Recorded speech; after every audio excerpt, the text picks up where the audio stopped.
എപ്പോഴും ആലോചന തന്നെ. മൗഢ്യം. ഹാർഡ്വാർഡിലെ ഫെലോഷിപ്പ് കിട്ടിയിട്ട് എന്നെ കൺഗ്രാജുലേറ്റ് ചെയ്യാത്ത ഒരാളേ ഉള്ളൂ. ആരാന്നറിയോ?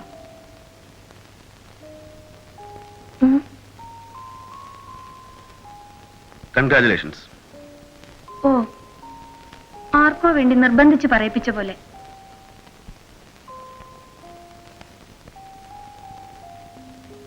ഒരു എലിമെന്ററി സ്കൂൾ ടീച്ചർക്ക് എന്ത് ശമ്പളം കിട്ടും? അല്ല, ചോദിക്കാണ്. ഞാനൊന്ന് ആലോചിക്കായിരുന്നു. രാജന്റെ ഈ കസിൻ കല്യാണം കഴിച്ചിട്ടൊന്നുമില്ല അല്ലേ? വലിയ കഴിവൊന്നുമില്ലാതെ ശരിക്ക് പോവാറാണല്ലേ? കമ്പനിയിലെ ചെറിയ ജോലിക്കാർക്ക് എലിമെന്ററി സ്കൂൾ ടീച്ചേഴ്സിനേക്കാൾ ശമ്പളം കിട്ടില്ലേ? എനിക്കൊരു ഐഡിയ. കേൾക്കണുണ്ടോ? ആ സ്ത്രീക്ക് ആരുമില്ലല്ലോ. അവരിവിടെ ജോലിക്ക് നിൽക്കട്ടെ, ഒരായെ പോലെ. ബാബുവിന് ബോർഡിങ്ങിൽ നിൽക്കാൻ ഇഷ്ടമില്ലെങ്കിൽ ഒരു നല്ല ആയ ഉണ്ടായാൽ മതിയല്ലോ. സർവന്റ് ആണെന്ന് പറയണ്ട. കാന്റീനിലെ പണിക്കാരുടെ പോസ്റ്റിലോ കമ്പനി അടിച്ചു വരുന്നവരുടെ പോസ്റ്റിലോ അവരുടെ പേരെഴുതി വിട്ടാ പോരെ. 10-600 ചില്ലാൻ ഉറുപ്പിക സ്ഥിരായി ശമ്പളം, പിന്നെ ബോണസ്. പാവം, അവർക്കും ഒരു ഗുണമാവട്ടെ. ബന്ധത്തിൽപ്പെട്ടതാണെന്ന് കമ്പനിയിൽ ആരോടും പറയണ്ട. അവർക്കും ഒരു ഹെൽപ്പായി. ഞാൻ പറയാം ആ സ്ത്രീയോട്, രാജന് മടിയാണെങ്കിൽ. അവളെ നീ കണ്ടിട്ടില്ലല്ലോ. ഓ, ഡോണ്ട് ബി സില്ലി. അങ്ങനത്തെ പേടിയൊന്നും എനിക്കില്ല. മോന്റെ ആയായിട്ട് രാജനൊരു അഫയർ. ആ മാതിരി ചീപ്പായിട്ട് ചിലർ ആലോചിക്കും. ചീപ്പ് ഫെലോസ്. നമ്മൾ അങ്ങനെയല്ലല്ലോ. ഞാൻ അമേരിക്കയിൽ ചെന്നാൽ എത്ര ആണുങ്ങളുമായി മിക്സ് ചെയ്യും. അതൊക്കെ ഒരു അഫയർ ആവോ? അതേപോലല്ലേ ആലോചിക്കാനുള്ളൂ. അമ്മുക്കുട്ടി നിനക്ക് അറിയില്ലല്ലോ. കാണണ്ട. കാണാതെ തന്നെ ഞാൻ എഗ്രി. മിസ് ഇന്ത്യയോ മിസ് യൂണിവേഴ്സോ ഒന്നും അല്ലല്ലോ അമ്മുക്കുട്ടി. ആണോ? അല്ല, അത്ഭുത സുന്ദരിയല്ല. പക്ഷെ ഒരു തിരുത്ത്, നീ വിചാരിക്കും പോലെ ദരിദ്രയല്ല. അവളെ അറിയാത്തതുകൊണ്ടാണ് നീ മൾട്ടിപർപ്പസ് ജോലിയുടെ അവതാരം പറയുന്നത്. അവൾ പൂജിക്കേണ്ട സാധനമായിരിക്കും. എനിക്ക് കേൾക്കണ്ട. ഭാര്യയും ഭർത്താവും തമ്മിലുള്ള വഴക്കിന്റെ സ്ഥിരം ക്ലീശേ, സ്ഥിരം ഫോർമുല അതെടുത്തിട്ടുണ്ട്. അവളെ ഒന്ന് കാണുന്നത് നന്ന്, അത്രമാത്രം. കാണാം.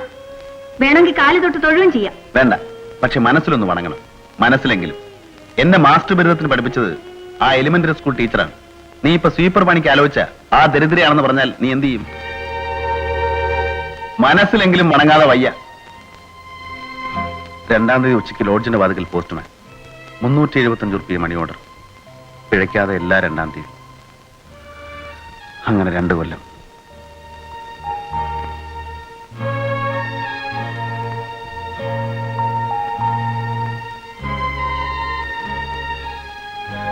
എന്താ ഒന്നും പറയാത്തത്? ഞാൻ കണക്കുകൂട്ടുകയായിരുന്നു കടപ്പാടുകളൊക്കെ. ഹലോ. ആ, കെട്ടടി. അച്ഛന് വീണ്ടും സീരിയസ് ആയി.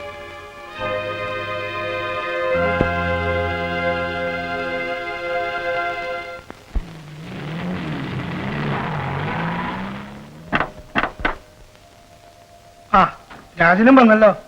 ഇനി ആരും വരാനില്ല. ലക്ഷണം കണ്ടപ്പോ എല്ലാവരും വരികയാണ് നല്ലതെന്ന് തോന്നി. ടർപ്പന്റൈൻ തീർന്നിരിക്കുന്നു. നെറ്റിയിൽ തുണി നനച്ചിടാൻ യോടിക്കളോണം വേണം. നളിനിയും വന്ന് നന്നായി. ഒന്നും പറയാൻ വയ്യാത്ത അവസ്ഥയിലാണ്. ഇത് മനസ്സിലായി. പരിചയപ്പെടുത്തണ്ട.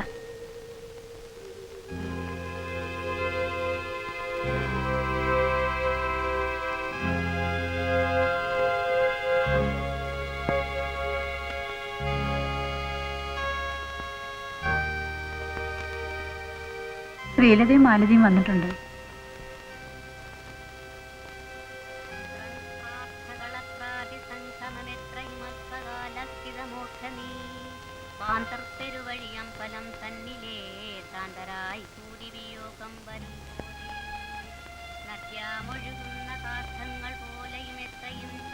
കാറ്റും കറുപ്പും ഒക്കെ കാണുന്നുണ്ട്. മഴയില്ലാതെ ഇങ്ങനെ നിന്ന് കിട്ടിയാൽ മതിയായിരുന്നു. ഇല്ലേ കുട്ടിയാരാണ്? രാത്രിക്ക് നോക്കിയാ മതി. ഭരണിയും കാർത്തികയും നക്ഷത്രം മോശമാണ്. അല്ല, നാളെ ഞായറാഴ്ച പീടി ഓർക്കൂ. സാധനങ്ങൾ വേണ്ടേ? ചന്ദനമുട്ടി, പട്ട്, കോടി വസ്ത്രം, ശേഷക്കാർക്കുള്ള തോർത്തും കൊണ്ട് ഇതെല്ലാം ഇന്ന് തന്നെ വാങ്ങിച്ചു വെക്കുന്നില്ലേ ചോട്ടാ നല്ലത്?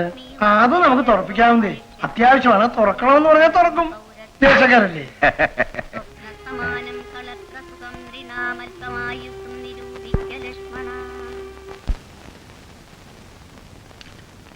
ഇവിടെ ഇരുന്നിരുന്ന് ബോറടിച്ചു. ശരിയാ, വല്ല പുസ്തകം കിട്ടിയിരുന്ന വായിക്കായിരുന്നു. ആ, നീ ഇവിടെ ഇരുന്ന് വീശിക്കോ. നിങ്ങൾ ബാബുമോനും കുട്ടി അപ്പുറത്ത് പോയി കളിച്ചോളെ. വാ വാ മോനെ. ആഹാ,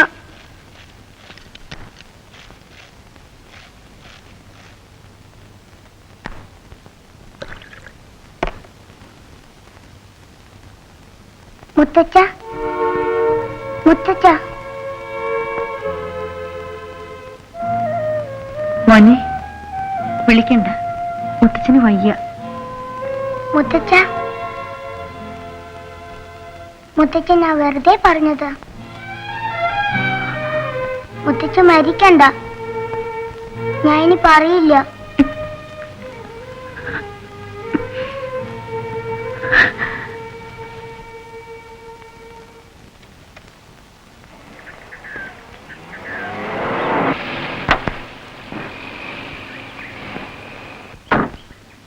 വാട്ട് എ സർപ്രൈസ്. ഇന്നലെ ഞാൻ വീട്ടിൽ വന്നിരുന്നു. ആരും പറഞ്ഞില്ല. താൻ നാട്ടിലെന്ന് തോന്നുന്നു. പിന്നെ ബോംബെ എങ്ങനെ? താൻ അയച്ച കത്തുകളെ കുട്ടി. പക്ഷേ ഈ തിരക്കൊന്ന് കഴിയട്ടെ, നമുക്കൊന്ന് കൂടണം. വരൂ. ഇല്ല,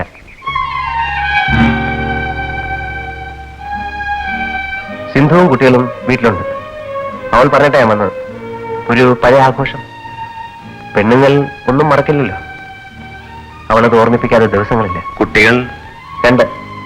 ജീവിതം സുഖം. ഭാര്യ പഴയ അതേ സിന്ധു തന്നെ. ജീവിതത്തിലെ അപ്സ് ആൻഡ് ഡൗൺസ് ഒന്നും ബാധിച്ചിട്ടില്ല. അതാണ് ഒരു ഭാഗ്യം. ഒരു മാറ്റവും വരാത്ത പഴയ ഒരാളെ ഇവിടെ കണ്ടു.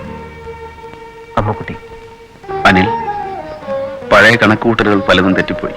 തെറ്റ് തെറ്റ് എന്ന ആളുകൾ പറഞ്ഞതൊക്കെയാണ് ഞാൻ ചെയ്തത്. പക്ഷേ ഒരു അപകടം സംഭവിച്ചില്ലല്ലോ. അതിന് ആരോടൊക്കെ നന്ദി പറയണം? മറ്റാരോട്?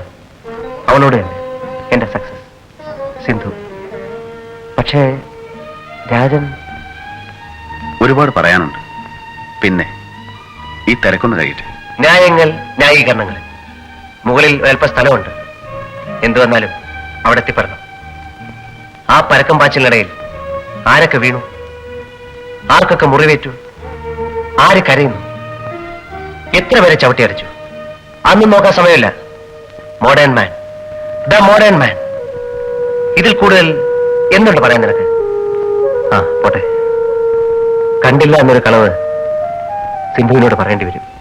അനിൽ, നിനക്കറിയില്ല. അറിയാം. അത് തന്നെ ഇപ്പൊ എന്റെ ദുഃഖം. അകത്ത് ഞാനിപ്പോ കരയുകയാണ്. അമ്മുക്കുട്ടിയെ ഓർത്തല്ല, ദാരിദ്ര്യം പാവമല്ലെന്ന് പ്രസംഗിച്ചവൻ. എന്നും പലരോട് ഞാൻ അഹങ്കാരത്തോട് പറയാനുള്ള എന്റെ ലവബിൾ റാസ്കൽ, എന്റെ പ്രിയപ്പെട്ട തെമ്മാടി. ആ ചങ്ങാതി മരിച്ചുപോയല്ലോ എന്നോർത്ത് ഐ പിറ്റി യു. അനിൽ, എനിക്ക് കാണുമ്പോൾ ഞാൻ എല്ലാം പറയാം. അപ്പോ ഞാൻ അനുഭവിച്ചതെല്ലാം നിനക്ക്. Stop it. ഇനി തമ്മിൽ കാണണമെന്നില്ല. എനിക്ക് ആഗ്രഹമില്ല. Good bye.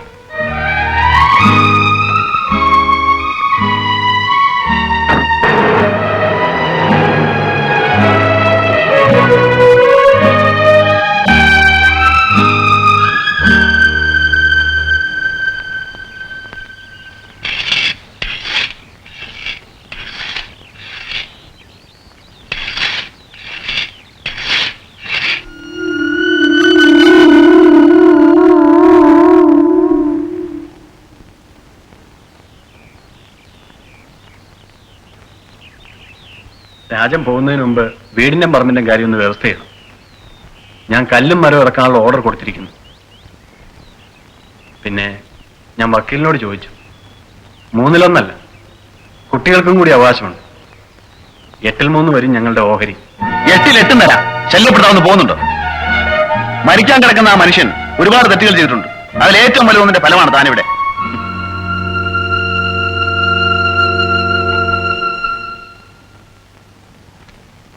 നളിനിക്ക് കഴിക്കാറായില്ലേ? അമ്മാവന് ഡോക്ടർ ഇഞ്ചക്ഷൻ കൊടുത്തു. ഉറങ്ങാണ്. എല്ലാവരുടെയും ഊണ് കഴിഞ്ഞാൽ എനിക്ക് അമ്മാവന്റെ അടുത്ത് ഇരിക്കാമായിരുന്നു. അമ്മക്കുട്ടിക്ക് ഒരു സാധനം തരാനുണ്ട് പോകുന്നതിന് മുൻപ്. ഇപ്പൊ തിരക്കല്ലേ? ഏട്ടത്തിയമ്മമാരുടെ വക എന്തെങ്കിലും കിട്ടുന്നത് എപ്പോഴും ഒരു ഐശ്വര്യമല്ലേ? സൗകര്യം പോലെ മതി. മുൻപ് കേട്ടിട്ടേ ഉള്ളൂ, കണ്ടാലേ അമ്മുക്കുട്ടിയുടെ മഹത്വം അറിയുമെന്ന് രാജൻ പറഞ്ഞിരുന്നു. എന്ത് മഹത്വം? രാജേട്ടൻ എങ്ങനെയാണ്? എന്നും പരിഹസിച്ചിട്ടേ ഉള്ളൂ.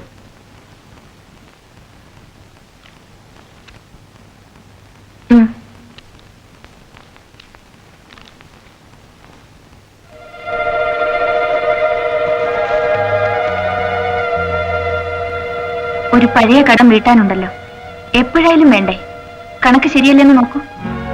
375 വെച്ച് 24 മാസം, ഇതിൽ 9,000 ഉണ്ട്. എന്തെങ്കിലും ആവശ്യം വരുമ്പോ ഇനി എനിക്ക് എഴുതിയാ മതി. കണക്ക് നോക്കി കടം വീട്ടാനാണോ വന്നത്? എന്റെ കടം വീട്ടി തീർക്കാൻ നന്ദിക്ക് കഴിയുമോ? കഴിയില്ല. എത്ര കാശ് കൂടിയാലും കഴിയില്ല. എന്റെ കടം മുഴുവൻ തന്നു തീർക്കാൻ പറ്റുമോ? അണാപ്പൈ തീർത്തു മുഴുവൻ എന്നെ തീർക്കണം. ഇപ്പോ ഇവിടെ വെച്ച് കണക്ക് മുഴുവൻ ഞാൻ പറയട്ടെ. അമ്മുക്കുട്ടി,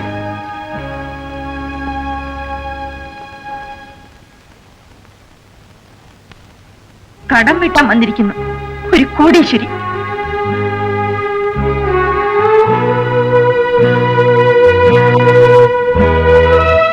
ഇവൾക്കൊണ്ട് ഞാൻ മാപ്പ് പറയുന്നു. ക്ഷമിക്കൂ.